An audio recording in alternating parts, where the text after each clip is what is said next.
మహాత్మా గాంధీని అంబేద్కర్ ను రాజ్యాంగాన్ని గౌరవించుకుందామనే 3 సూత్రాల మీద దేశం మొత్తం కాంగ్రెస్ పార్టీ ఆధ్వర్యంలో జై బాపు జై భీమ్ జై సంవిధాన్ కార్యక్రమం నడుస్తోందని కాంగ్రెస్ సిడబ్ల్యూసీ మెంబర్ వంశీచందర్ రెడ్డి అన్నారు. కరీంనగర్లోని ఇందిరా గార్డెన్స్ లో జరిగిన జై బాపు జై భీమ్ జై సంవిధాన్ సమావేశానికి ఆయన ముఖ్య అతిథిగా పాల్గొని మాట్లాడారు. ఎమ్మెల్యేలు కవంపల్లి సత్యనారాయణ, మేడిపల్లి సత్యం ముఖ్య నేతలు హాజరయ్యారు. కాంగ్రెస్ పార్టీ సంక్షేమం కోసం పోరాడుతూ ఉందని, చరిత్రలో అనేక నిర్ణయాలు తీసుకుందన్నారు. కాంగ్రెస్ పార్టీ స్వతంత్రం కోసం కొట్లాడిందని, స్వాతంత్ర ఉద్యమంలో పోరాటం చేసే అవకాశం అందరికీ దొరకలేదన్నారు. రాజ్యాంగాన్ని రక్షించుకోవాలని, రాజ్యాంగానికి రక్షణ కవచం లేకపోతే రానున్న రోజుల్లో ఇబ్బందులు తప్పవన్నారు. మొదటగా ఇక్కడ ఉన్నటువంటి మీ అందరికీ కరీంనగర్ నియోజకవర్గంలో ఉన్నటువంటి వివిధ మండలాల నుంచి విచ్చేసినటువంటి నాయకులందరినీ కూడా మనస్ఫూర్తిగా అభినందించాలి. ఎందుకంటే ఇవాళ రాష్ట్రంలో కాంగ్రెస్ పార్టీ అధికారంలో ఉందంటే దేశవ్యాప్తంగా రాష్ట్ర ప్రభుత్వం చేస్తున్నటువంటి కార్యక్రమాలకు మంచి పేరు వస్తుందంటే మీ అందరూ కష్టపడి, మీ అందరూ 10 సంవత్సరాల టీఆర్ఎస్ ప్రభుత్వం ఉన్నప్పుడు కాంగ్రెస్ పార్టీ జెండా మోసి కష్టపడి పనిచేసినందుకు ఇవాళ మనం అధికారంలో ఉన్నాము, మనకు మంచి పేరు వస్తుంది. కాబట్టి మిమ్మల్ని అందరినీ మనస్ఫూర్తిగా అభినందించాలి. మన పార్టీని ఇక్కడ అధికారంలోకి తీసుకురావడమే కాకుండా ఎప్పుడు కాంగ్రెస్ పార్టీ ఏ కార్యక్రమం చేపట్టినా, జాతీయ స్థాయిలో కాంగ్రెస్ పార్టీ ఏ కార్యక్రమం చేపట్టినా మీ అందరి సహకారం వల్ల తెలంగాణ నెంబర్ 1గా ప్రతి ఒక్క కార్యక్రమంలో నిలిచేది. ఈరోజు ముఖ్యమంత్రిగా ఉన్నటువంటి రేవంత్ రెడ్డి గారు నాడు పిసిసి అధ్యక్షుడిగా ఉన్నప్పుడు దేశం మొత్తంలో కూడా కాంగ్రెస్ పార్టీ ఒక నిర్ణయం తీసుకొని డిజిటల్ మెంబర్షిప్ చేయించాలి అనే ఆలోచన చేసినప్పుడు దేశం మొత్తంలో అత్యధిక సభ్యత్వాలు కాంగ్రెస్ పార్టీలో చేసినటువంటి ఘనత మన తెలంగాణ రాష్ట్రానికి దక్కింది. నాకు తెలిసి మీ అందరూ కూడా ఆ రోజు ప్రతి ఊరికి పోయి ఫోన్లు పెట్టుకొని ఓటీపీలు తీసుకొచ్చి అందరినీ సభ్యులుగా చేసింది. కాంగ్రెస్ పార్టీ సభ్యులుగా తెలంగాణ నుంచి 42 లక్షల మంది కాంగ్రెస్ పార్టీ సభ్యత్వాలు చేసి భారతదేశంలో నెంబర్ 1గా నిలిచినాం.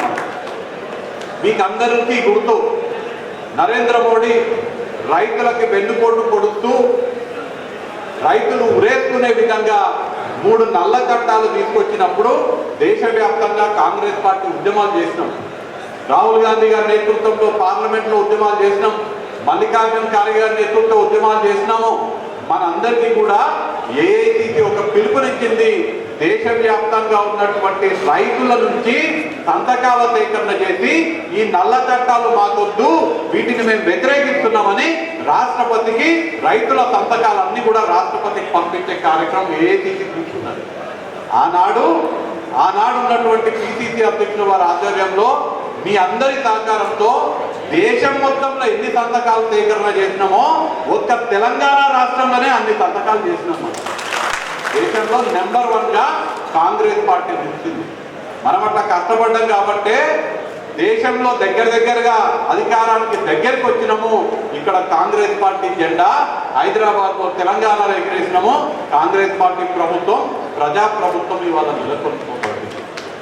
ఏ విధంగా అయితే ఏఐసిసి ఏ కార్యక్రమం ఇచ్చినా నెంబర్ 1గా తెలంగాణ ఉందో, ఇవాళ ఏఐసిసి ఇచ్చినటువంటి ఈ జై బాపు జై భీమ్ జై సంవిధాన్ అభియాన్ కార్యక్రమంలో కూడా తెలంగాణ రాష్ట్రం నెంబర్ 1గా ఉండాలని నేను ఈ సందర్భంగా తెలియజేస్తున్నా. అలానే కరీంనగర్ జిల్లా ముందు నుంచి కూడా కాంగ్రెస్ పార్టీకి కంచుకోట. కరీంనగర్ జిల్లాలో ఈ కార్యక్రమం విజయవంతం కోసం ప్రతి ఒక్కరు కూడా గౌరవ శాసనసభ్యులు మంత్రి గారు అయినటువంటి పొన్నం ప్రభాకర్ గారు ఇవాళ శాసనసభ సమావేశాలు ఉన్నాయి కాబట్టి మంత్రిగా వారి బాధ్యతలు ఉన్నాయి కాబట్టి వారు రాలేకపోయినారు. వాస్తవానికి కవంపల్లి సత్యం గారు కూడా శాసనసభకు వెళ్ళాలి. కానీ శాసనసభ స్పీకర్ అలానే legislative affairs minister Sridhar Babu గారు అనుమతి తీసుకొని పార్టీ కార్యక్రమం ముఖ్యము, పార్టీ కార్యక్రమం చూసుకొని మేము ఖచ్చితంగా శాసనసభకు వస్తాము, కాస్త ఆలస్యంగా వస్తామని వారు చెప్పడం జరిగింది. ఈ యొక్క కార్యక్రమాన్ని మనందరం కూడా విజయవంతం చేయడానికి సర్వశక్తులు ఉండాలని నేను ఇవాళ మీకు తెలియజేస్తున్నా. ఇందాక పెద్దలందరూ కూడా మాట్లాడడం జరిగింది. పిసిసి అధ్యక్షులు వారు, సిటీ కాంగ్రెస్ అధ్యక్షులు వారు, అలానే శాసనసభ్యులు మేడిపల్లి సత్యం గారు మాట్లాడినారు. శ్రీనన్న మాట్లాడినారు, అలానే సంతోష్ మీకు అందరికీ కూడా వివరంగా ఈ కార్యక్రమం ఏ విధంగా చేయాలో ఎక్స్ప్లెయిన్ చేయడం జరిగింది. కాబట్టి నేను డీటెయిల్గా పోకుండా 2-3 విషయాలు, ముఖ్యమైన విషయాలు మళ్ళీ మీ దృష్టికి తీసుకొచ్చే ప్రయత్నం చేస్తాను. ఈ కార్యక్రమాన్ని మనము జై బాపు, జై భీమ్, జై సంవిధాన్ అని ఏఐసిసి నిర్ణయించిన విధంగా 1 సంవత్సరం పొడవునా చేయాల్సినటువంటి కార్యక్రమం ఈ కార్యక్రమాన్ని మహాత్మా గాంధీ గారు, మన దేశానికి స్వాతంత్రం తీసుకొచ్చినటువంటి మహాత్మా గాంధీ గారు ఏఐసిసి అధ్యక్షులుగా ఇవాళ ఎట్లయితే మల్లికార్జున ఖార్గే గారు ఉన్నారో, అంతకుముందు మహాత్మా గాంధీ గారు కూడా ఏఐసిసి అధ్యక్షులుగా ఉండే. మహాత్మా గాంధీ గారు ఏఐసిసి అధ్యక్షులుగా ఎన్నుకోబడి ఈ సంవత్సరానికి 100 సంవత్సరాలు అయింది. కాబట్టి మహాత్మా గాంధీ గారిని మనం గుర్తు చేసుకొని వారి ఆలోచన విధానాన్ని ప్రతి గ్రామానికి, ప్రతి గడపకు తీసుకెళ్లాలని ఏఐసిసి నిర్ణయించింది. అలానే మనం ఇవాళ అంజన్ భాయ్ మాట్లాడుతూ చెప్పిండు, ఇవాళ అంబేద్కర్ ఉన్నాడు కాబట్టి మనందరికీ పదవులు వస్తున్నాయి, అవకాశాలు వస్తున్నాయి, సమానత్వం కనిపిస్తుంది మన సమాజంలో అని. ఆ అంబేద్కర్ గారు రచించినటువంటి రాజ్యాంగాన్ని మనము జనవరి 26, 1950లో మనం అమలుపరుచుకున్నాం. ఈ సంవత్సరానికి మనం రాజ్యాంగాన్ని అమలుపరుచుకొని సరిగ్గా 75 సంవత్సరాలైంది. రాజ్యాంగాన్ని మనం అమలుపరుచుకొని 75 సంవత్సరాలైన సందర్భంగా రాజ్యాంగ విలువలని ప్రతి గ్రామానికి, ప్రతి గడపకి తీసుకెళ్లాలని కాంగ్రెస్ పార్టీ నిర్ణయించింది. అలానే ఏ అంబేద్కర్ గారినైతే స్వయంగా దేశానికి చెందినటువంటి హోంశాఖ మంత్రి పార్లమెంట్లో అవమానించిండ్రో, ఆ అంబేద్కర్ గారి విలువ పెంచే కార్యక్రమం కాంగ్రెస్ పార్టీ చేయాలి. ఎందుకంటే అంబేద్కర్ గారి ఆలోచనలు, కాంగ్రెస్ పార్టీ ఆలోచనలు ఒకటే. అంబేద్కర్ గారి ఆలోచనలు ఇక్కడ కూర్చున్న ప్రతి ఒక్క కాంగ్రెస్ పార్టీ కార్యకర్త ఆలోచనలు ఒకటే. కాబట్టి అంబేద్కర్ గారి ఆలోచన విధానాన్ని ప్రతి గ్రామానికి, ప్రతి గడపకి తీసుకెళ్లే బాధ్యత మనం తీసుకోవాలని కాంగ్రెస్ పార్టీ నిర్ణయించింది. అందుకే ఈ జై బాపు, జై భీమ్, జై సంవిధాన్ అనే కార్యక్రమం, ఈ కార్యక్రమంలో భాగంగానే మొన్న బెల్గాంలో TWC సమావేశం ఏర్పాటు చేసుకున్నాము. బెల్గాంలో పెద్ద ఎత్తున భారీ బహిరంగ సభ ఏర్పాటు చేసుకున్నాము. దాని తర్వాత మా అంబేద్కర్ గారు పుట్టినటువంటి స్వగ్రామం అయినటువంటి మధ్యప్రదేశ్ రాష్ట్రంలో ఇండోర్కి దగ్గరగా ఉండేటువంటి మావ్ అనే పట్టణంలో పెద్ద ఎత్తున మల్లికార్జున ఖార్గే గారు, రాహుల్ గాంధీ గారి సమక్షంలో జై బాపు, జై భీమ్, జై సంవిధాన్ మహాసభని అక్కడ లక్షల మందితో మనం ఏర్పాటు చేస్తున్నాం. దాంట్లో భాగంగానే ఈ కార్యక్రమాలన్నీ కూడా జరుగుతున్నాయి. రేపు ఏప్రిల్ 8, 9 నాడు అహ్మదాబాద్, గుజరాత్లో జరిగేటువంటి TW సమావేశం, ఏఐసిసి సమావేశం కూడా ఈ కార్యక్రమంలో భాగంగానే జరుగుతున్నాయి. జై బాపు, జై భీమ్, జై సంవిధాన్ అభియాన్లో భాగంగానే జరుగుతున్నాయి.